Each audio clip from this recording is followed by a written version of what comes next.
نحمده ونستعينه ونستغفره ونؤمن به ونتوكل عليه ونعوذ بالله من شرور أنفسنا ومن سيئات أعمالنا من يهده الله فلا مضل له ومن يضلله فلا هادي له وأشهد أن لا إله إلا الله وحده لا شريك له وأشهد أن سيدنا ومولانا وحبيبنا وشفيعنا محمدا عبده ورسوله أرسله إلى الناس كافة بشيرا ونذيرا وداعيا إلى الله بإذنه وسراجا منيرا صلى الله تعالى عليه وعلى آله وصحبه وبارك وسلم تسليما كثيرا كثيرا وبعد فأعوذ بالله من الشيطان الرجيم بسم الله الرحمن الرحيم الحمد لله رب العالمين الرحمن الرحيم مالك يوم الدين إياك نعبد وإياك نستعين اهدنا الصراط المستقيم صراط الذين أنعمت عليهم غير المغضوب عليهم ولا الضالين آمین۔ بزرگوں اور بھائیوں،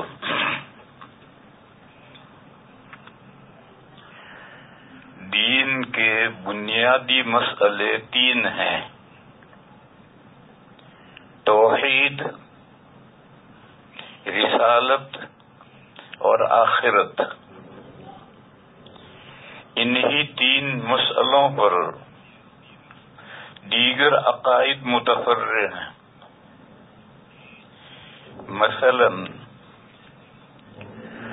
توحید یعنی تمام کائنات کا معبود صرف ایک اللہ ہے، ان کے علاوہ کوئی معبود نہیں ہے، اور انہوں نے اپنے مکلف مخلوقات کی رہنمائی کے لیے رسالت کا سلسلہ قائم کیا ہے، اور رسولوں کے ذریعے سے انسانوں کو اور جنات کو اپنی مرضی بتلائی ہے کہ میری بندگی اور میری عبادت اور میری فالوئنگ اس طرح کرو، اطاعت اس طرح کرو۔ بس یہ دو مسئلے جو ہیں، ایک توحید اور ایک رسالت، ان کے بیچ میں چند اور باتوں پر بھی ایمان لانا ضروری ہے۔ وہ کیا ہے؟ اللہ کے ایک مخلوق ہے ملائکہ، فرشتے، ان پر ایمان لانا ضروری ہے، فرشتوں کو ماننا ضروری ہے۔ اسی طریقے پر مکلف مخلوقات میں سے اللہ تعالیٰ نے جو اپنے نمائندے چنے ہیں، انبیاء اور رسول، ان کو ماننا ضروری ہے۔ اور ہر مختلف زمانوں میں اللہ تعالیٰ کی بہت سی کتابیں اپنے رسولوں کے اوپر نازل ہوئی، ان کتابوں کو ماننا ضروری ہے۔ یہ تین چیزیں درمیان میں اگر نہیں مانی جائیں گی تو یہ مسئلہ واضح سمجھ میں نہیں آئے گا کہ اللہ جو معبود ہیں انہوں نے اپنے بندگی کے طریقے مخلوقات کو کیسے سمجھائے، کیسے بتلائے۔ اللہ کی شان بہت بڑی ہے، وہ علی ہیں، برتر و بالا ہیں، کبیر ہیں، ان کو وہ انسانوں سے رو در رو بات نہیں کرتے، بالواسطہ رسولوں اور انبیاء کے ذریعے سے مخلوقات تک اپنی بات پہنچاتے ہیں۔ بس اللہ تعالیٰ یہ جو رسول اور انبیاء ہیں یہ بھی انسان ہیں، بشر ہیں، اور بشر سے ما کان لبشر ان یکلمہ اللہ، بشر میں یہ استطاعت اور طاقت نہیں ہے کہ اللہ تعالیٰ اس سے گفتگو کریں. تو یہ انبیاء ہے، انبیاء جو ہیں اور تمام انبیاء کے آقا اور سردار ہمارے پیغمبر حضرت محمد مصطفیٰ صلی اللہ تعالی علیہ وسلم بھی بشر ہیں، اور بشر میں اتنی استطاعت نہیں ہے کہ اللہ تعالی سے ہم کلام ہو سکے. پردے کے ساتھ پردہ چاہے تھوڑا ہو یا زیادہ ہو، حضرت موسیٰ علیہ السلام سے اللہ تعالی نے ہم کلامی کی ہے، وہ بھی نور کے پردے سے گفتگو کی ہے. اسی لیے موسیٰ علیہ السلام نے فوراً یہ درخواست کی ہے، رب ارنی انظر الیک، اے اللہ مجھے اپنا جلوہ دکھائیے. تو اللہ نے یہ نہیں فرمایا کہ میں نہیں دکھ سکتا ہوں، بلکہ یہ فرمایا کہ تم مجھے نہیں دیکھ سکتے. قال لن ترانی، تم مجھے نہیں دیکھ سکتے ہو. یہ نہیں کہا کہ میں نہیں دکھ سکتا ہوں، اللہ تو دکھ سکتے ہیں. جب انسان کے دل و دماغ میں اور آنکھوں میں قوت پیدا ہو جائے جیسا کہ جنت میں پیدا ہو جائے گی تو اللہ کا جلوہ انسان دیکھیں گے. لیکن اس دنیا میں اللہ نے انسان کے دل و دماغ بھی کمزور بنائے ہیں اور آنکھیں بھی کمزور بنائی ہیں، لہذا اس دنیا میں اللہ کا جلوہ انسان دیکھنے کے قابل نہیں. تو موسیٰ علیہ السلام سے یہ کہا کہ لن ترانی، تم مجھے نہیں دیکھ سکتے. یہ نہیں کہا کہ میں نہیں دیکھ سکتا ہوں، یہ نہیں کہا، بلکہ یہ کہا کہ تم مجھے نہیں دیکھ سکتے ہو. پھر وہ حضرت کو مشاہدہ کروایا کہ تم تو کمزور مخلوق ہو، انسان ہو. دیکھو تم جس پہاڑ پر ہو اس پہاڑ کے سامنے دوسرا پہاڑ تمہیں نظر آ رہا ہے، یہ پہاڑ تم سے زیادہ طاقتور مخلوق ہے. میں اپنا جلوہ اس پر ڈالتا ہوں. دیکھو اگر وہ پہاڑ میرا جلوہ برداشت کر سکے تو تم بھی مجھے دیکھ لو گے، اور اگر وہ برداشت نہ کر سکے تو تم کہاں سے برداشت دیکھو گے. فلما تجلی ربہ للجبل، پھر جب اللہ نے اپنی تجلی فرمائی پہاڑ پر تو پہاڑ ریزہ ریزہ اور پاش پاش ہو گیا، اور موسیٰ علیہ السلام بے ہوش ہو کر گر پڑے، یعنی اللہ کا جلوہ نہیں دیکھ سکے. پہاڑ تو پاش پاش اور ریزہ ریزہ ہو گیا، لیکن موسیٰ علیہ السلام بے ہوش ہو گئے، بس اتنا ہی اثر ہوا. بہرحال انسان اللہ تعالی سے براہ راست ہم کلام نہیں ہو سکتا ہے، پردہ رہتا ہے بیچ میں، چاہے وہ پردہ ہلکا ہو چاہے بھاری ہو. ہلکا پردہ تو یہ موسیٰ علیہ السلام سے جو اللہ نے ہم کلامی کی تھی وہ نور کے پردے میں کی تھی، اور وہ نور آگ کی صورت میں، درخت پر آگ کی صورت میں نظر آ رہی تھی. وہ اللہ نہیں، وہ جو نظر آ رہی تھی آگ کی صورت نظر آ رہی تھی وہ اللہ نہیں تھے، وہ پردہ تھا.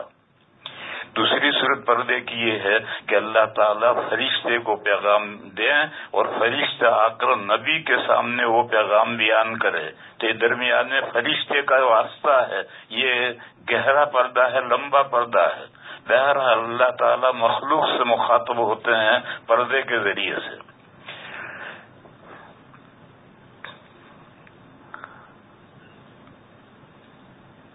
تو اب یہ تین فرعی عقیدے ہوئے، اللہ کے فرشتوں کو ماننا، اللہ کے رسولوں کو ماننا، اللہ کی کتابوں کو ماننا. اسی لیے حدیث جبرائیل میں جو نبی پاک صلی اللہ علیہ وسلم نے 7 عقیدے بتائے ہیں، ان 7 عقیدوں میں یہ 3 عقیدے بھی بتائے ہیں. تو یہ فرعی عقیدے ہیں، یہ بنیادی عقیدے نہیں ہیں. بنیادی عقیدے تو توحید اور رسالت ہے، اور توحید اور رسالت کے درمیان میں یہ عقیدے ہیں. پھر انسان نے زندگی گزاری، زندگی گزار کر کے اس دنیا میں مر گیا، مر کر کے قبر میں چلا گیا، روح برزخ میں چلی گئی، عالم قبر میں چلی گئی. پھر اس کے بعد میں آخرت ہے، اس آخرت کا عقیدہ بنیادی عقیدہ ہے.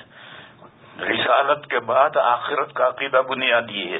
بیچ میں 3 عقیدے فرعی ہیں. ایک عقیدہ تو یہ ہے کہ یہ جو ہماری دنیا ڈے ٹو ڈے چل رہی ہے، اس کا ایک لاسٹ ڈے آنے والا ہے. اس کا نام قرآن و حدیث میں اس کا نام ہے الیوم الآخر. آخر پچھلا دن، آخری دن، لاسٹ ڈے آئے گا. جب اس دنیا کا لاسٹ ڈے آئے گا تبھی تو دوسری دنیا آخرت شروع ہوگی. تو اس لیے الیوم الآخر کو ماننا ضروری ہے. اچھا، یوم الآخر لاسٹ ڈے آ گیا، پھر کیا؟ پھر اس کے بعد جتنے لوگ مر کر کے اس دنیا میں قبر میں چلے گئے ہیں ان کو دوبارہ نئی زندگی ملے گی. بعث بعد الموت، مرنے کے بعد دوبارہ زندہ ہونا ہے. اس عقیدے کو ماننا بھی ضروری ہے. پھر تیسرا عقیدہ یہ ہے کہ اس دنیا میں جو اس دنیا کے بارے میں اللہ تعالیٰ نے جو کچھ طے کر رکھا ہے اس پر ایمان لانا، تقدیر اللہ کی جو پلاننگ ہے اس پلاننگ پر ایمان لانا بھی ضروری ہے کہ اللہ نے اسی طرح سے پلاننگ کی ہے اور طے کی ہے کہ یہ دنیا ایک وقت تک چلے کہ اس کا لاسٹ ڈے آ جائے، یہ دنیا ختم ہو جائے اور ختم ہونے کے بعد میں سب قبر میں چلے جائیں. پھر اس کے بعد میں دوبارہ مخلوقات زندہ ہوں. یہی اللہ نے پلاننگ کی ہے. اس دنیا اور آنے والی دنیا دونوں کے لیے یہ پلاننگ ہے، یہی تقدیر ہے. پھر اگلی جو دنیا آئے گی اس دنیا میں تو سب مزے میں ہیں، لیکن اگلی جو دنیا آئے گی اس دنیا میں جن کا اللہ پر ایمان تھا اور اللہ کے احکام کی جنہوں نے پیروی کی تھی ان کے لیے جنت ہے. اور جنہوں نے اللہ کو نہیں مانا اور اللہ کی مخلوق کو پوجا اور اللہ کی مخلوق کے کہنے پر چلے ان کے لیے آگے دوزخ ہے. یہ جو ایک بعض انسانوں کے لیے جنت ہے اور بعض کے لیے دوزخ ہے، یہ جو پلاننگ ہے اس پر ایمان لانا ضروری ہے. یہ تقدیر ہے اللہ کی. اس کے بعد میں پھر جو دوسری دنیا شروع ہوگی اس دنیا کا نام ہے آخرت. دوسری دنیا اور آخرت یہ دو عربی کے لفظ ہیں، ہم اسے سمجھتے نہیں. یہ الدنیا یہ مؤنث ہے ادنا کا. ادنا کے معنی ہے اقرب، نزدیک. تو اقرب الدنیا، اقرب نزدیک، اس سے مؤنث اس کا دنیا. اور یہ الدنیا در حقیقت الدار کی صفت ہے. وَتِلْكَ الدَّارُ الْآخِرَةُ، اسی طرح تلک الدار الدنیا، وہ گھر جو ہم سے قریب ہے. کتنا قریب ہے؟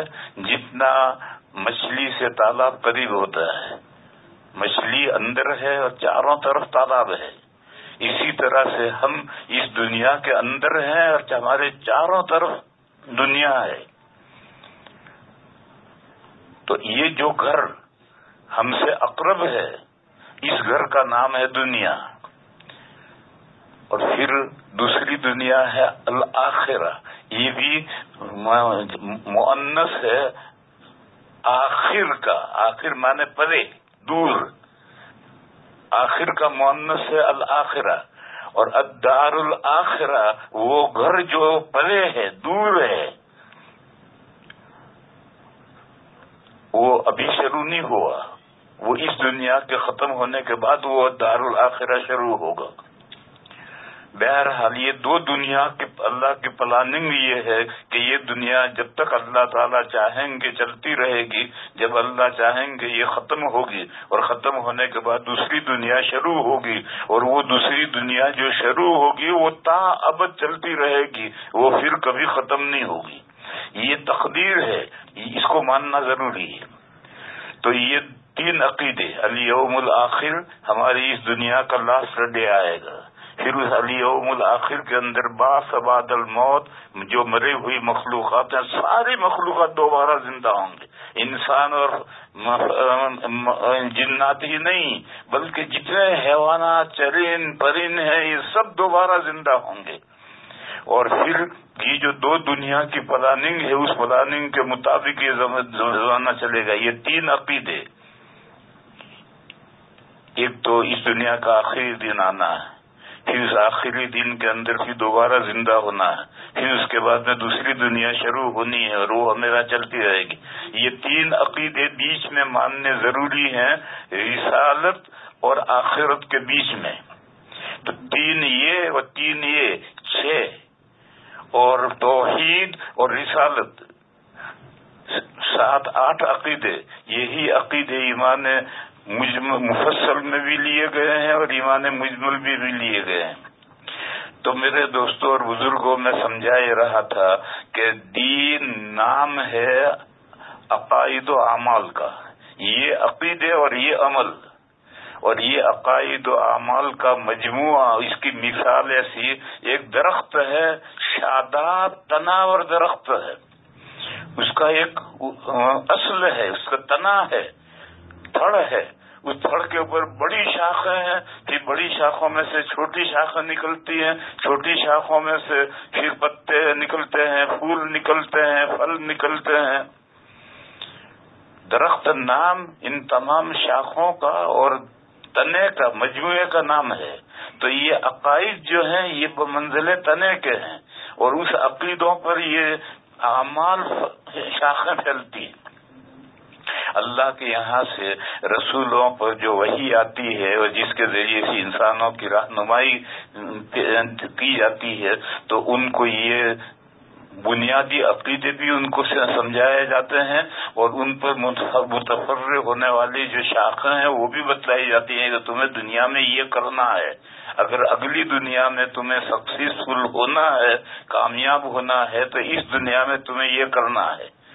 یہ اللہ کی ہر شریعت میں اسی طریقے سے بنیادی باتیں بھی بتائی جاتی ہیں اور اس کے بعد فرعی باتیں بھی بتائی جاتی ہیں۔ اسی لیے میرے بھائیوں، قرآن کریم میں 114 صورتیں ہیں، ان 114 صورتوں میں سے 85 80 اور 85 صورتیں مکی ہیں۔ ان مکی صورتوں میں یہی 3 عقیدے، توحید، رسالت اور آخرت، یہی 3 عقیدے ریپیٹ کیے گئے ہیں، مختلف طریقے سے بار بار سمجھائے گئے ہیں۔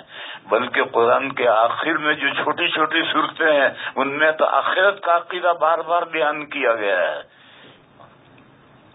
پھر اس کے بعد میں جب ہجرت کر کے مدینہ آئے، مکی صورتیں وہ ہیں جو ہجرت سے پہلے نازل ہوئی ہیں، اور جو صورتیں ہجرت کے بعد نازل ہوئی وہ مدنی کہلاتی ہیں۔ تو مدنی صورتوں میں احکام آنے شروع ہوئے، مکی صورتوں میں بہت کم احکام آئے ہیں، اور احکام آئے بھی ہیں تو گول گول آئے ہیں، مبہم آئے ہیں۔ زکوٰۃ، نماز اور زکوٰۃ پہلے دن سے فرض ہیں، لیکن شروع میں 2 نمازیں تھی، ایک فجر کی تھی اور ایک عصر کی تھی، 5 نمازیں معراج میں ہوئی ہیں۔ اسی طرح سے زکوٰۃ پہلے دن سے فرض تھی۔ قرآن کریم کی جو سب سے پہلی سورت نازل ہوئی ہے یا ایھا المزمل، اس کے آخری آیت کے اندر زکوٰۃ کا ذکر ہے۔ زکوٰۃ کے کیا معنی ہیں؟ زکوٰۃ کے معنی ہیں اللہ کے لیے خرچ کرنا۔ کس پر خرچ کرنا، کتنا خرچ کرنا، اس کی کوئی تفصیل نازل نہیں ہوئی تھی۔ قرآن سورہ بقرہ میں ہے یسألونک ماذا ينفقون، لوگ آپ سے پوچھتے ہیں کہ وہ کیا خرچ کریں، قل العفو، آپ جواب دے دیجئے کہ تمہاری ضرورت سے جو زائد ہے وہ خرچ کرو۔ ایسا گول گول جواب آیا، تفصیلی جواب نہیں آیا۔ ایک دوسری آیت میں بتایا کہ کن پر خرچ کریں، تو بتلایا کہ تمہارے ماں باپ پر خرچ کرو، رشتہ داروں پر خرچ کرو، یتیموں پر خرچ کرو، مسافروں پر خرچ کرو۔ خرچ کرنے کی جگہ تو تفصیل سے بتلائی، لیکن کتنا مال، کتنا مقدار خرچ کی جائے یہ نہیں بتایا، گول بتلایا۔ پھر جب وقت آیا ہجرت کے بعد میں سن 2 ہجری میں زکوٰۃ کی سب تفصیلات نازل ہوئی۔ بہرحال مکی صورتوں میں عقیدے بار بار پھیرے گئے ہیں اور ریپیٹ کیے گئے ہیں، اور بار بار مختلف انداز سے وہ عقیدے بیان کیے گئے ہیں، اور اس انداز سے بیان کیے ہیں کہ آدمی کو کہیں تکرار نہیں محسوس ہوگی۔ 30ویں پارے کی جو چھوٹی چھوٹی صورتیں ہیں، تقریباً سبھی صورتوں میں معاد آخرت کا عقیدہ ہے، اور مگر تم پڑھو تکرار کہیں نہیں معلوم ہوگی۔ ایک نیا انداز ہے، اور نئے انداز سے ایک ہی مسئلہ بار بار نئے انداز سے سمجھایا جاتا ہے۔ میرے بھائیوں، مجھے کہنا یہ ہے کہ یہ جو قرآن کریم کی پہلی صورت ہے، جو فاتحۃ الکتاب ہے، قرآن کریم کا دیباچہ ہے، جو ام الکتاب ہے، قرآن کریم کی بنیاد ہے اور اصل ہے اور ماں ہے، اس میں یہی 3 بنیادی عقیدے بتائے گئے ہیں: توحید، رسالت اور آخرت. اور پھر یہی 3 عقیدے اور پھر ان سے لگتے جو احکام ہیں، یہ سارے قرآن کریم میں پھیلائے گئے ہیں. بس قرآن کریم کو ان سورہ فاتحہ کی تفسیر کہو یا قرآن کریم کے مضامین کو سورہ فاتحہ کی طرف لوٹاؤ، ایک ہی بات ہے. سب سے پہلا عقیدہ ہے توحید. توحید 2 ہیں، ایک توحید الوہیت ہے اور ایک توحید ربوبیت ہے. کچھ لوگوں کو یہ اشکال ہوتا ہے کہ یہ 2 توحیدیں کہاں سے آ گئی. در حقیقت توحید ایک ہی ہے، توحید الوہیت ہے، اور توحید ربوبیت توحید الوہیت کی دلیل ہے کہ معبود صرف ایک کیوں ہے. اس لیے ایک معبود ہے کہ ساری کائنات کی رب اور پروردگار ایک ہی ہے. بس جو رب ہے وہی معبود ہے، دوسرا معبود کہاں سے ہو جائے گا. تو الحمدللہ میں توحید الوہیت ہے اور رب العالمین الحمدللہ کی دلیل ہے. توحید الوہیت اس میں ہے اور توحید ربوبیت توحید الوہیت کی دلیل ہے. الحمدللہ رب العالمین، اتنی ایک آیت میں توحید الوہیت دلیل کے ساتھ بیان کی گئی ہے کہ معبود صرف ایک ہے، اور اس لیے وہ ایک ہی معبود اس لیے ہے کہ وہی رب ہے، ان کے علاوہ کوئی رب نہیں. رب کسے کہتے ہیں؟ رب اسے کہتے ہیں جس میں 3 باتیں پائی جائیں، وہ رب ہے. ہم ترجمہ تو کر دیتے ہیں پروردگار، پالنہار، ترجمہ تو کر دیتے ہیں، لیکن سمجھتے کچھ نہیں. ایسا ہی ہے جیسا کہ ایک دوسرے سے ملتے ہیں، مصافحہ کرتے ہیں، پوچھتے ہیں مزاج شریف، تو وہ کہتا ہے الحمدللہ، یا کہتا ہے نزلہ ہو رہا، بخار آ رہا ہے، کورونا ہو رہا ہے.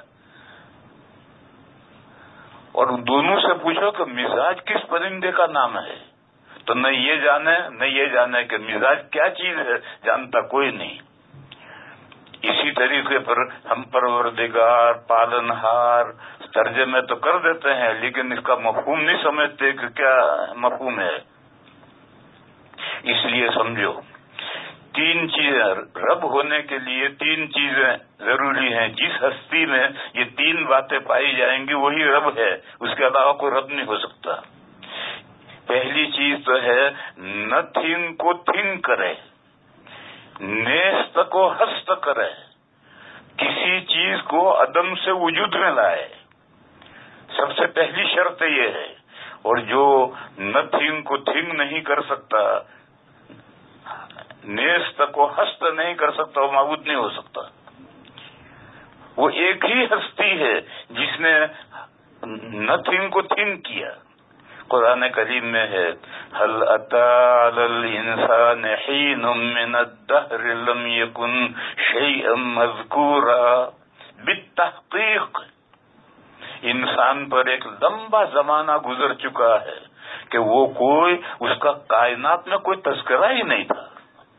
هل أتى على الإنسان حين من الدهر لم يكن شيئا مذكورا. یہ تو جب آدم علیہ السلام کے پیدائش کا وقت آیا اور اللہ نے فرشتوں کے سامنے یہ بات ڈکلیئر کی کہ میں زمین میں اپنا خلیفہ بنانے جا رہا ہوں، تب انسان کا تذکرہ کائنات میں شروع ہوا. اس سے پہلے کتنا زمانہ گزر چکا ہے، اللہ بہتر جانتے ہیں کتنا زمانہ گزر چکا ہے. انسان کا کوئی ذکر تھا ہی نہیں.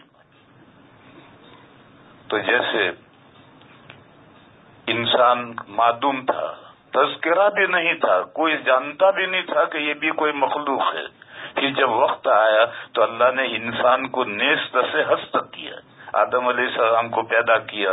آدم علیہ السلام وجود میں آ گئے، تب ان کے ذریعے سے ان کی قیامت تک کی اولاد کا تذکرہ شروع ہو گیا. تو رب ہونے کے لیے ضروری ہے کہ کسی چیز کو عدم سے وجود میں لائے، نیست سے ہست کرے. دوسری شرط یہ ہے کہ جس چیز کو عدم سے وجود میں لایا ہے اس کے بقا کا سامان کرے.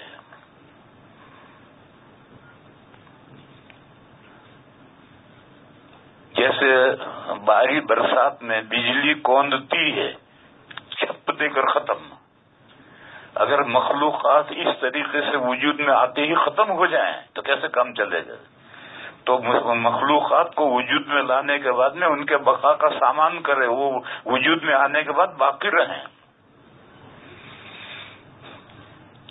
اللہ ہی وہ ہستی ہیں جو مخلوقات کو عدم سے وجود میں لاتے ہیں، پھر ان کے بقا کا سامان کرتے ہیں، باقی رہنے کا. پھر تیسری چیز یہ ہے کہ اس کی ضروریات زندگی باقی رہنے کے بعد میں جب وہ باقی ہے تو وہ تو زندہ ہے، تو اس کے زندگی کی جو ضروریات ہیں اس کا سامان کرے، مہیا کرے. یہ تین چیزیں جس کے اندر پائی جائیں وہ رب ہے، اس کے علاوہ کوئی رب نہیں ہے. اس مثال کو ذرا سمجھو. ہم انسانوں کے ذریعے سے اس کو سمجھتے ہیں. ایک لڑکا ہے، ایک لڑکی ہے، دونوں شادی نہیں ہوئی ہے، دونوں الگ الگ ہیں، ان کی اولاد کا کوئی تذکرہ نہیں.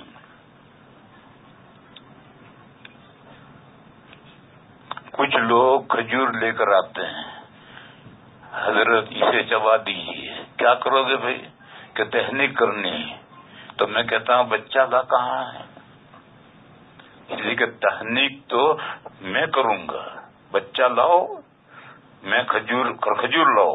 میں کھجور کو بہت باریک چبا کر کے انگوٹھے پر لے کر آہستہ سے اس کے منہ میں رکھ کر اس کے تالو میں چپکا کر کے دباؤں گا، خاص انداز سے دباؤں گا. اس سے بچہ گلے کی بیماریوں سے محفوظ رہتا ہے اور جہوری صوت ہوتا ہے، آواز بلند ہوتی ہے.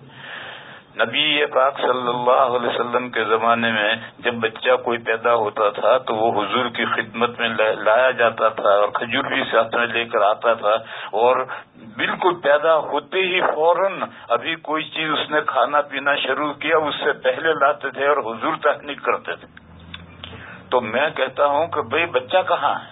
کہنے لگے وہ بچہ تو ابھی نہیں ہوا، شادی نہیں ہوئی، ابھی تو شادی بھی نہیں ہوئی اور تہنیک کرانے کے لیے کھجور لے کر کے آ رہا ہے. یہ جو لوگوں میں جو چلا ہوا ہے، یہ کھجور چبا کر کے شادی سے بھی پہلے کھجور چبا کر فریج میں رکھ لیتے ہیں کہ بچہ پیدا ہوگا تو تھوڑا تھوڑا اس کو کھلائیں گے. یہ تہنیک نہیں ہے، یہ تہنیک کے نام سے دھوکہ چل ہو رہا ہے. اس کو تبرک تو تم کہہ سکتے ہو کہ یہ تبرک کسی بزرگ کا چبایا ہوا ہے، تھوڑا تھوڑا تبرکن کھلایا. تبرک کو کوئی حرج نہیں، لیکن تہنیک اسے مت دو، نام دو. تہنیک تو اس کے علاوہ چیز ہے. تو ہمارا بچہ جب تک شادی نہیں ہوتی ہے بچے کا کوئی تذکرہ ہی نہیں. پھر شادی ہو گئی، شادی ہونے کے بعد میں میاں بیوی دونوں بچے کی امید رکھتے ہیں.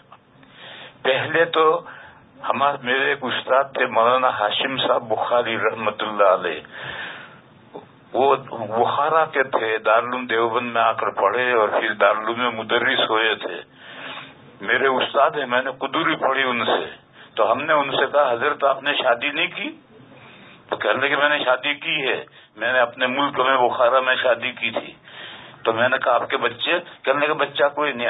ہمارے یہاں شادی کے 15 سال تک تو بچے کا کوئی تصور ہی نہیں ہوتا تھا. 15 سال کے بعد میں بچے کا تصور ہوتا تھا، مرد بھی اور عورت بھی بچے کا. اب تو 1 سال اگر بچہ نہ ہو تو شوہر ادھر دعائیں کراتا پھرے گا، عورتیں ادھر منتیں مانتی پھرے گی، بچے کے لیے بےتاب ہیں. کیوں؟ دنیا قیامت قریب آ رہی ہے. جتنوں کو دنیا میں آنے دھڑا دھڑ پھٹافٹ آنا ہے، دیر نہیں ہے، تاخیر نہیں ہے، جلدی سے سب کو آنا ہے. بہرحال میں یہ کہہ رہا تھا کہ یہ جو تہنیک کے بارے میں تصور آج کل چل پڑا ہے کہ شادی ہونے کے بعد یا عورت حاملہ ہے اس وقت اسے کھجور چبا کر کے فریج میں رکھ لی، بچہ پیدا ہوگا تو تھوڑی تھوڑی اس کو کھلائیں گے. یہ تہنیک نہیں ہے، یہ تہنیک کا غلط مفہوم ہے. تہنیک تو یہ ہے کہ بچہ پیدا ہوتے ہی کسی نیک بندے کے پاس جو تہنیک کرنا جانتا ہو، ہر ایک تحنیک نہیں کر سکتا. جو تحنیک کرنا جانتا ہے اس کے پاس لے جاؤ، وہ کھجور چبا کر کے انگوٹھے پر لے گئے. اور انگوٹھے کا ناخن نہیں ہونا چاہیے، ناخن کٹا ہوا ہونا چاہیے. انگوٹھے پر لے کر آہستہ سے انگلی ڈال کر کے اس کے تالو میں وہ کھجور چپکائے گا اور خاص انداز سے تالو دبائے گا. اس سے بچہ جہوری صوت ہوگا. بہرحال ہمارا یہ بچہ جس کا کوئی تصور ہی نہیں تھا، اللہ تعالیٰ نے جب وقت آیا تو بچہ دیا. اب یہ بچہ نیست سے ہست ہوا، عدم سے وجود میں آیا. اب اگر یہ بچہ عدم سے وجود میں آنے کے بعد میں اس کی بقا کا سامان اللہ تعالیٰ نہ کر رہے ہیں تو یہ بچہ کیسے زندہ رہے گا؟ تو جب سے یہ عدم سے وجود میں آیا، کب سے آیا؟ لوگ یہ سمجھتے ہیں کہ جب ماں نے بچہ جنا اب یہ عدم سے وجود میں آیا. یہ غلط ہے. بچہ تو ماں کے پیٹ میں 4 مہینے پہلے عدم سے وجود میں آیا. جب حمل پر 5 مہینے گزر جاتے ہیں اور باڈی کمپلیٹ ہو جاتی ہے تو اللہ تعالیٰ بخاری شریف کی حدیث ہے، اللہ تعالیٰ ایک فرشتے کو حکم دیتے ہیں اور وہ فرشتہ عالم ارواح میں سے وہ روح لا کر جس کے لیے یہ باڈی تیار ہوئی ہے وہ روح لا کر اس میں ڈال دیتا ہے. تو ماں کے پیٹ میں بچہ زندہ ہو جاتا ہے. رات کو عورت سوتی ہے، پیٹ میں کوئی حرکت نہیں. صبح اٹھتی ہے تو بچہ گھوم رہا ہے. کب یہ پیدا ہو گیا کچھ پتہ نہیں. جب فرشتے نے روح لا کر کے باڈی میں ڈال دی اسی وقت سے بچہ وجود میں آ گیا. تو نیست سے ہست ہوتا ہے ماں کے پیٹ میں. اب ماں کے پیٹ میں جب نیست سے ہست ہو گیا اب اس کو 4 مہینے آرکیولیٹر میں رکھنا ہے. یہ جو ماں کا پیٹ ہے اس کا جو ماحول ہے وہ ماحول ایک خاص ماحول ہے. اس ماحول میں بچہ پر زندہ رہ سکتا ہے. اگر اسی وقت دنیا میں آ جائے تو مر جائے گا. اسی لیے جو بچے قبل وقت پیدا ہو جاتے ہیں اس کو ہاسپٹل میں ایک ڈبہ ہے، اس کا نام ہے آرکیولیٹر. اس کے اندر ماحول ایٹماسفیئر ایسا ماں کے پیٹ جیسا بنایا ہے تو اس بچے کو اس میں رکھ دیتے ہیں اور بند کر دیتے ہیں اور مقررہ مدت پر کھولتے ہیں تو بچہ زندہ رہتا ہے. تو ماں کے پیٹ کو اللہ تعالیٰ نے آرکیولیٹر بنایا ہے. پہلا انتظام تو یہ ہے اگر روح ڈالتے ہی بچہ دنیا میں آ جائے تو مر جائے گا، زندہ نہیں رہ سکے گا. تو پہلا انتظام تو یہ ہے کہ ماں کا پیٹ آرکیولیٹر ہے. پھر زندہ رہنے کے لیے سانس لینا ضروری ہے. تو 3 پردے چیر کر کے بچہ سانس لیتا ہے. ایک ماں کے پیٹ کا پردہ، ایک اس کے اندر بچہ دانی کا پردہ، پھر بچہ دانی کے اندر ایک گولا ہے جس کے اندر گندا پانی بھرا ہوا ہوتا ہے اس کا وہ پردہ، پھر پانی اور اس کے بعد اندر بچہ اور باہر کی ہوا وہ بچہ سانس لیتا ہے. لوگ یہ سمجھتے ہیں کہ ماں کے سانس لینے سے وہ سانس لیتا ہے، ایسا نہیں. ماں کا انتقال ہو گیا، اس کا سانس بند ہو گیا اور بچہ پیٹ میں زندہ ہے اور ہلتا ہے. اور کتابوں میں مسئلہ ہے کہ اگر ایسی صورت پیش آئے کہ ماں کا انتقال ہو جائے اور پیٹ میں بچہ ہے تو ہل رہا ہے، زندہ ہے، تو جلدی سے آپریشن کر کے بچے کو نکال کر بچا لیا جائے. معلوم ہوا کہ اس کا سانس ماں کے سانس کے تابع نہیں. اسی طرح سے یہ مسئلہ ہے کہ گائے قربانی کرنے کے بعد میں جب چمڑا اتار کر کے پیٹ چیرا تو اندر سے بچہ زندہ نکلا. تو اب اس بچے کو ذبح کر لو تو ذبح کرنے کے بعد میں اس کا کھانا بھی جائز ہے. معلوم ہوا کہ بچہ جو سانس لیتا ہے وہ ماں کے سانس کے تابع نہیں ہے، اس کا مستقل ہم جیسے باہر جو ہوا ہے اس کو ہم سانس لیتے ہیں، اسی ہوا سے سانس لیتا ہے. دیکھو اس کی مثال، آپ ایک کمرہ بنائیے گلاس کا، کانچ کا، بالکل پیک، اور اندر موبائل لے کر بیٹھ جائیے تو اندر بھی موبائل کی گھنٹی بجے گی. آپ تو نہ بیٹھے، آپ تو بیٹھیں گے تو مر جائیں گے. موبائل رکھ دو اندر تو موبائل کی کوئی کوئی شخص موبائل کو کرے گا تو اندر گھنٹی بجے گی، تو جب وائس آواز کانچ کا پردہ چیر کر کے اندر جاتی ہے تو ہوا کیوں ہے پردہ چیر کر کے کیوں نہیں جاتی؟ تو اس لیے 3 پردے چیر کر کے پیٹ کا پردہ، بچہ دانی کی رحم بچہ دانی کا پردہ، اور مشیمہ وہ گولا جس کے اندر بچہ ہے اس کا پردہ، یہ 3 پردے چیر کر کے ہوا بچہ سانس لیتا ہے۔ تو اللہ نے یوں انتظام کر دیا۔ تو پہلا تو یہ ہے کہ روح پڑتے ہی ہماری اس دنیا کی آب و ہوا برداشت نہیں کر سکتا ہے، اس کو 4 مہینے تک آرکیویٹر میں رکھنا ہے، تو ماں کے پیٹ کو ہی آرکیویٹر بنا دیا ہے۔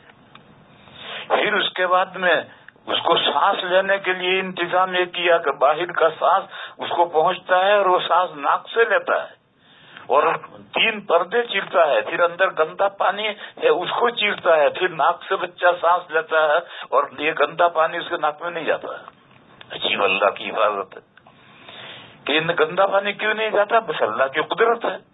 دیکھو ہمارے منہ کے آخر میں جہاں سے گلا شروع ہوتا ہے وہاں 2 نالیاں ہیں، ایک کھانے کی نالی ہے، ایک سانس کی نالی ہے، اور دونوں ساتھ لگے ہوئے ہیں بالکل۔ ہوا کے الگ جاتی ہے پھیپھڑے میں اور معدے کے اندر غذا الگ جاتی ہے، غذا اس میں نہیں جاتی اور ہوا اس میں نہیں جاتی، اور دونوں ساتھ لگے ہوئے ہیں، اور قدرت خدا کی ہے کہ یہ پھیپھڑے میں ہوا جاتی ہے اور معدے میں غذا جاتی ہے۔ اسی طریقے سے اللہ کی یہ قدرت ہے، اور اس قدرت سے یہ گندا پانی ناک میں نہیں جاتا، بس سانس ہی جاتا ہے بچہ۔ تو ایک انتظام اللہ نے یہ کر دیا۔ دوسرا انتظام یہ کیا کہ جب 4 مہینے تک رہے گا تو اس کے کیا کھائے گا پیے گا، اس کے پلنے بڑھنے کا کیا انتظام ہوگا۔ تو اللہ تعالی نے اس کا بہت پہلے سے انتظام کر رکھا ہے۔ عورت کو ماہواری آتی ہے، جب تک حمل نہیں ہوتا ہے تو یہ ماہواری کا خون ضائع ہو جاتا ہے، نکل جاتا ہے۔ پھر اچھا اس کا راستہ کیا رکھا ہے؟ رگوں میں سے بچہ دانی میں خون گرتا ہے اور بچہ دانی کے منہ سے نکل کر کے ماہواری کا خون آتا ہے۔ جب حمل ٹھہرتا ہے اور بچہ دانی بند ہو گئی تو پیچھے جو خون آتا تھا وہ اب بچہ دانی میں نہیں گرے گا، وہ رگوں میں رکا رہے گا۔ حاملہ عورت کو بھی ہر مہینے ماہواری آتی ہے اور وہ خون رگوں میں رکا رہتا ہے۔ پھر جب بچے میں 5 مہینے کے بعد میں روح پڑ گئی تو پھر اب وہ رگوں میں سے وہ خون بچہ دانے میں ٹپکتا ہے، اور یہ جو گولا ہے جس گولے کے اندر بچہ ہے یہ گولا اس خون کو چوستا ہے اور چوس کر کے ریفائن کرتا ہے، اور باریک باریک رفوں سے ریفائن ہو کر کے سارا جمع ہو کر کے ناک کے راستے سے بچے کے پیٹ میں پہنچتا ہے، اور اس خون کے ذریعے سے بچہ 4 مہینے تک پرورش پاتا ہے۔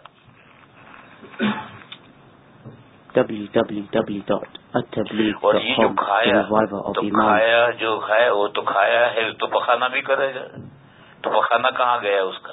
وہ پخانا اس کے پیٹ میں جمع رہتا ہے 4 مہینے تک۔ جیسے ہمارا پخانا 24 گھنٹے تو پیٹ میں جمع رہتا ہے، بعض کا 2 دن جمع رہتا ہے، تو وہ 4 مہینے جمع رہتا ہے۔ چنانچہ بچہ جب دنیا میں پیدا ہوتا ہے، ظاہر ہوتا ہے، لفظ پیدا کے معنی ہے ڈسپلے، ظاہر ہونا۔ جب دنیا میں ظاہر ہوتا ہے تو ماں کی چھاتی میں دودھ 3 دن تک 2 دن تک نہیں اترتا، اس درمیان میں گھٹی پلاتے ہیں، کالا کالا پخانا بچہ کرتا ہے۔ یہ وہ پخانا ہے جو 4 مہینے دودھ کا بچا ہوا بچہ ہے۔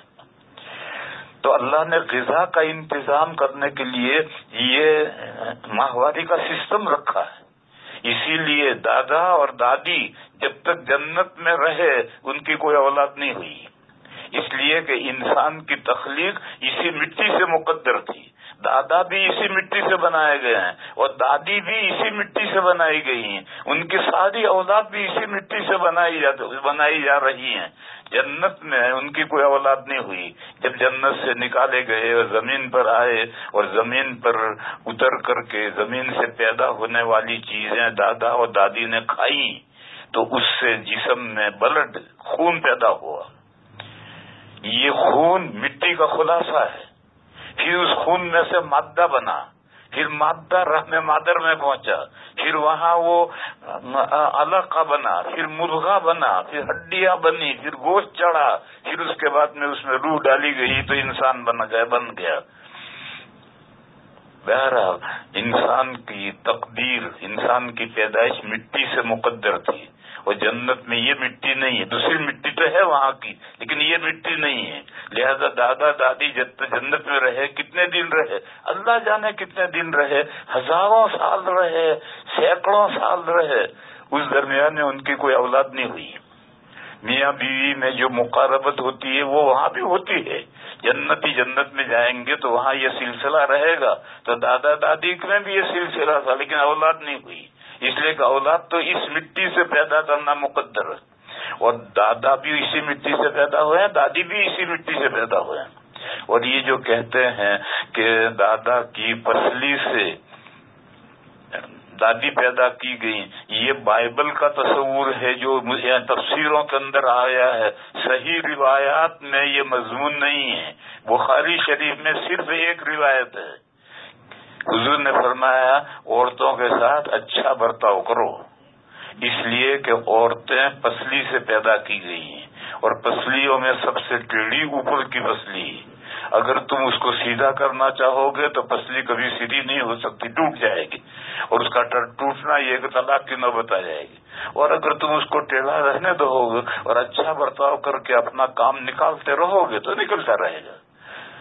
حافظ ابن حجر علیہ الرحمہ جو بخاری شریف کے سب سے پہلے شاعر ہیں، بڑے شاعر ہیں، انہوں نے کہا کہ اس حدیث میں نسوانی فطرت میں کجی کی تمثیل ہے، کہ عورتوں کی فطرت میں اللہ نے کجی رکھی ہے، اس کجی کو حضور نے پسلی کی مثال سے سمجھایا ہے۔ اور یہ جو لوگوں میں، عام لوگوں کے اندر تفسیروں میں سے مضمون آیا ہے، یہ در حقیقت بائبل میں سے آیا ہے۔ بائبل میں باقاعدہ فوٹو لکھ دے رکھا ہے کہ ایک آدمی درخت کے نیچے سویا ہے اور اللہ میاں کبوتر بن کر کے چھری لے کر آئے اور آ کر پسلی کاٹ کر لے گئے اور دادی کو بنا کر بیچ دیا۔ یہ سب وہاں سے تفسیروں میں آیا ہے، اور یہ سب تفسیر حدیث سب صحیح نہیں ہے۔ صحیح حدیث بخاری کی صرف یہ ایک حدیث صحیح ہے، اور اس کو شارح یہ کہتے ہیں کہ اس میں عورتوں کی تخلیق کا بیان نہیں ہے، بلکہ نسوانی فطرت میں جو کجی رکھی ہے اللہ نے، وہ پسلی میں جیسی کجی ہے، اس کے نیچر میں کجی ہے، اس کو سیدھا کر ہی نہیں سکتے۔ درخت کی لکڑی ہے، اگر وہ ٹیڑھی ہے تو اس کی فطرت میں کجی نہیں ہے، اس کو گرم کر کے آہستہ آہستہ سیدھا کر سکتے ہو، لیکن جس چیز کی نیچر میں کجی ہے اس کو کسی طرح سے دور نہیں کر سکتے ہو۔ تو جیسے پسلی کی نیچر میں کجی ہے، اس کو دور نہیں کر سکتے، ایسے عورت کی نیچر میں کبھی کجی ہے، لہذا اسے فائدہ اٹھانے کے لیے اچھا برتاؤ کرو، اور اچھا برتاؤ کر کے نباہ کرو۔ ایک دوسری حدیث میں ہے کہ اگر عورت دن میں 100 غلطیاں کرے تو 100 مرتبہ معاف کرو، اس کے بغیر کام نہیں چلے گا۔ بہرحال میں کہہ یہ رہا تھا کہ اللہ تعالی نے بچے کے غذا کے لیے، ضرورت کے لیے یہ سسٹم رکھا۔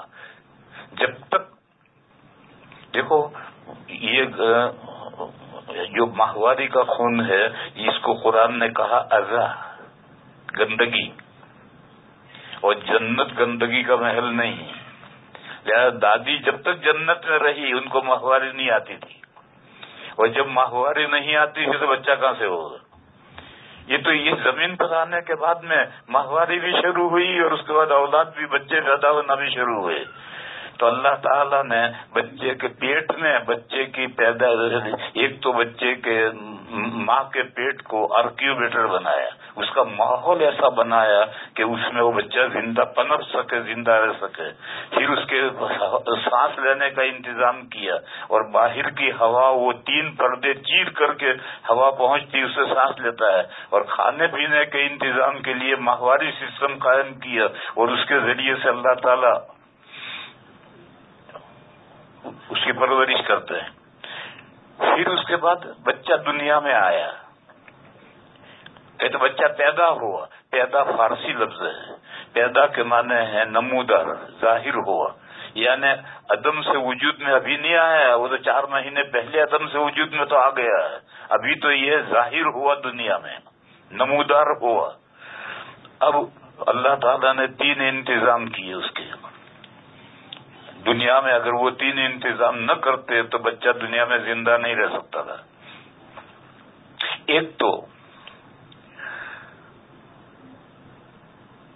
سانس لینے کے لیے ہوا چاہیے، وہ ہوا اللہ نے آلریڈی ساری کائنات ہوا سے بھر رکھی ہے، ہم سب اسی ہوا کے ذریعے سے سانس لے کر زندہ رہتا ہے، بچہ بھی نکل دنیا میں آ کر سانس لیتا ہے، تو سانس ہوا کا انتظام تو پہلے سے ہے۔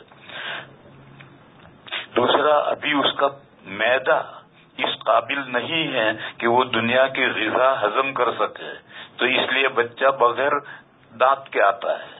بھینس کا بچہ دانت لے کر آتا ہے، اور رات میں بچہ پیدا ہوتا ہے، اور صبح جب اس کی ماں کو گھاس ڈالتے ہیں تو بچہ بھی چگتا ہے۔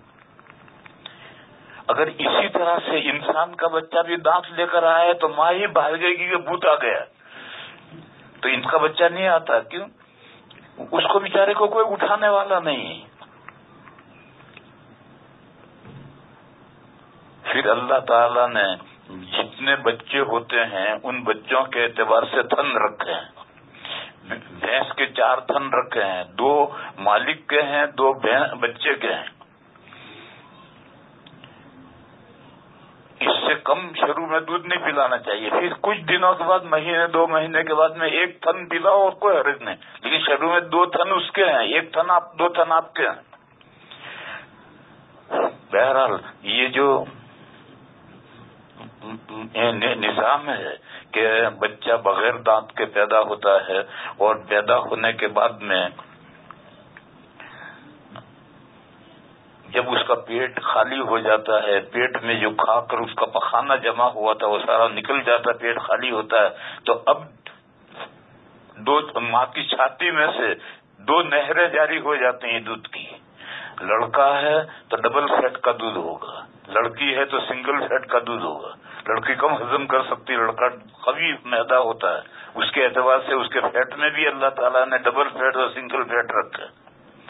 تو یہ دودھ کا جو انتظام اللہ نے کیا ہے، اس کے اگر کوئی غذا بچے کو نہیں مل سکتی تو ماں اپنی چھاتی سے لگا کر دودھ پلائے گی۔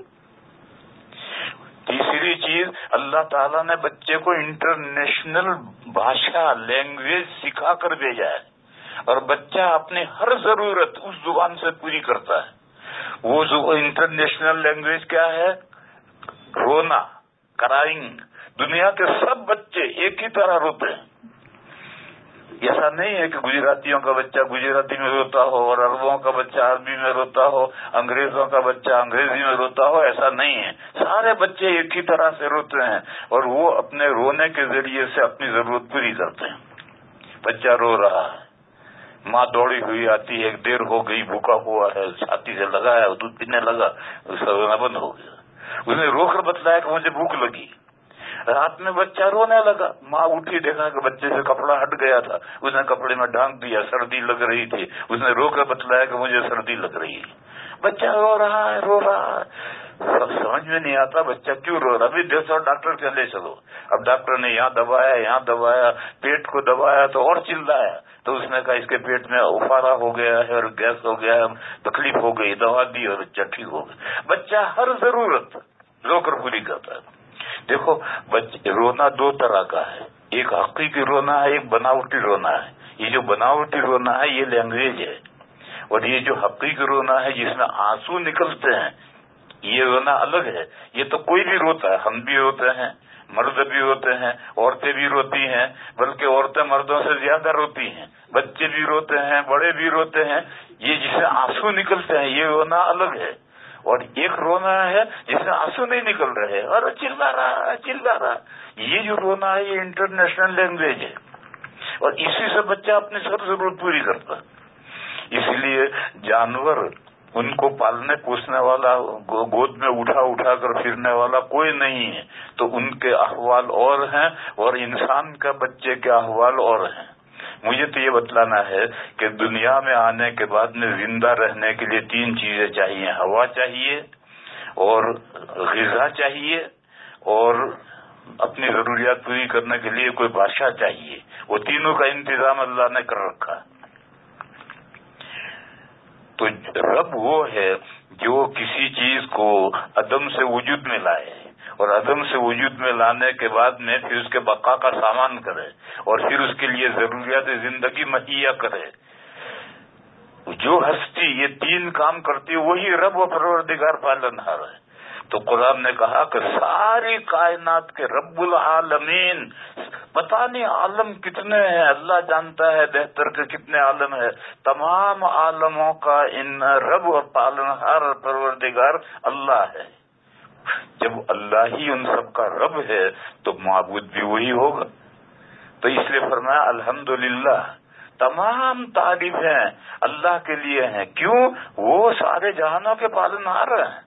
یعنی تمام جہانوں کے تمام تعریفیں اللہ کے لیے ہیں، یعنی معبود وہی ہیں. اس کو سمجھو. معبود میں 2 چیزیں ضروری ہیں. ایک تو یہ کہ سارے کمالات اس میں جمع ہوں. دوسری چیز کیا ہے کہ کوئی کمی نہ ہو. سارے کمالات جمع ہیں. اس کے لیے قرآن میں اور حدیثوں میں جملہ آتا ہے الحمدللہ. تمام تعریفیں اللہ کے لیے ہیں. حمد ہوتی ہے کمالات پر. اور جب تمام تعریفیں معلومات سارے کمالات ہونے کے اندر ہیں اور ہر عیب سے، ہر کمی سے، ہر برائی سے اللہ پاک ہیں. اس کے لیے قرآن و حدیث میں تعبیر ہے سبحان اللہ. اللہ پاک ہیں، یعنی کوئی عیب نہیں ہے ان میں، کوئی کمی نہیں ہے. کتنی بعض جگہ پر لفٹ میں ایک دعا لکھ رکھی ہے کہ جب لفٹ اونچی اوپر جائے تو کہو اللہ اکبر، اور جب لفٹ نیچے جائے تو کہو سبحان اللہ. تو نیچے جانا یہ کمی ہے تو اس وقت اللہ کی پاکی بیان کرو سبحان اللہ. اللہ کے اندر ایسی کمی بھی نہیں. اور اوپر جانا یہ بڑائی ہے، تکبر ہے، اور انسان کو تکبر زیب نہیں دیتا. تو وہاں یاد کرو کہ بڑائی اللہ کے لیے ہے، اللہ کے علاوہ کے لیے کوئی بڑائی نہیں. اور اسی لیے کہتے ہیں جب ہم جانور ذبح کرتے ہیں تو کہتے ہیں بسم اللہ اللہ اکبر. بسم اللہ، میں اللہ کے نام پر ذبح کرتا ہوں. یہ تو ٹھیک ہے، اللہ کے نام پر ذبح کرو گے تو قربانی ہوئی. وہاں اللہ اکبر کیوں ہے؟ ذبح کرتے ہوئے یہ تصور آ سکتا ہے ہاں میں اس کو مرغے کو کاٹ رہا ہوں. تو کہا مرغے کو تو نہیں کاٹ رہا، اللہ سب سے بڑے ہیں. وہاں اللہ کی بڑائی کا تصور لاؤ. اللہ کے نام پر مرغا ذبح کرتے وقت اللہ کی بڑائی کا تصور لاؤ، اپنی بڑائی نہیں.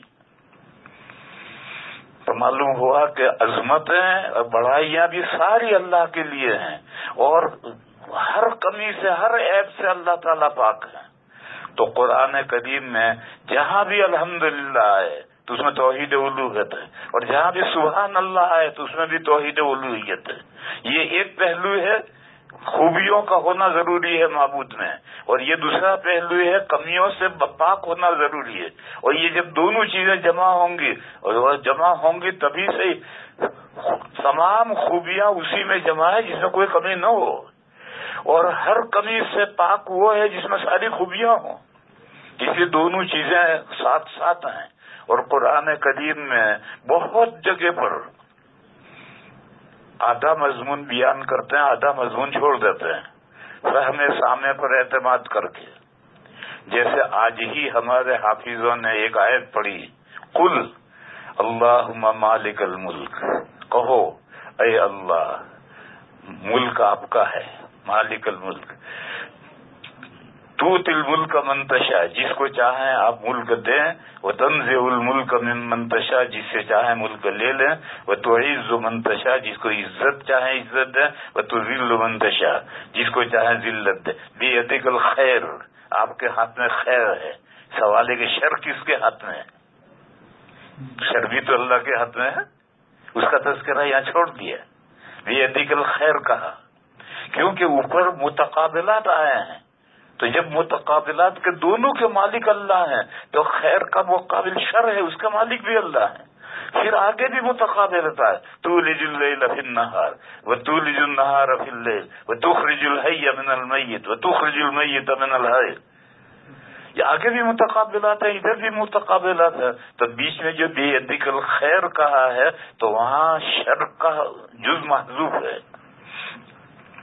یہ ایک مثال ہے اس بات کی کہ قرآن کریم میں بہت جگہ پر متقابلات میں سے آدھا مضمون بیان کر کے آدھا فہم سامنے پر اعتماد کر کے چھوڑ دیا جاتا ہے، تو یہاں بھی یہ آدھا بیان کیا گیا۔ الحمدللہ تو یہ اس کے ساتھ میں سبحان اللہ اس کے ساتھ لگے گا، سبحان اللہ تو اس کے ساتھ الحمدللہ اس کے ساتھ لگے گا۔ تمام تعریفیں جس کے اندر ہوں اور ہر عیب سے کمی سے جو پاک ہو وہی معبود ہوتا ہے۔ تو فرمایا الحمدللہ، تمام تعریفیں اللہ کے لیے ہیں، یعنی معبود وہی اکیلے ہیں، ان کے علاوہ کوئی معبود نہیں، کیونکہ دنیا میں تمام تعریفوں میں سب سے بڑی تعریف معبود ہونا ہے، اس سے بڑی کوئی تعریف نہیں، سب سے بڑی تعریف معبود ہونا ہے۔ تعریفیں تو بہت ہیں، یہ اچھا انجینئر ہے، یہ اچھا آرکیٹیکٹ ہے، یہ اچھا راج کمار ہے، یہ اچھا یہ ہے، یہ اچھا یہ ہے، یہ اچھا کھانا پکانا جانتا ہے، یہ کپڑا سینا جانتا ہے، یہ ہے۔ ان سب سے اوپر یہ پیدا کرنے والا ہے اور دوسرا کوئی پیدا کرنے والا نہیں۔ پھر جب پیدا کرنے والا وہ ہے، پھر پالنے اور پوسنے والا بھی وہی ہے، اس کو کوئی پالنے پوسنے والا اور نہیں ہے۔ پر جب یہ ساری باتیں اس اللہ کے لیے ہیں تو معبود ہونا یعنی ورشپ ایبلٹی جس کے اندر ہو، پوجا کی صلاحیت ہو، وہ بھی اللہ ہی کے اندر ہے، ان کے علاوہ کوئی وردی اور ورشپ نہیں ہے، اللہ کے علاوہ عبادت کے لائق نہیں ہے۔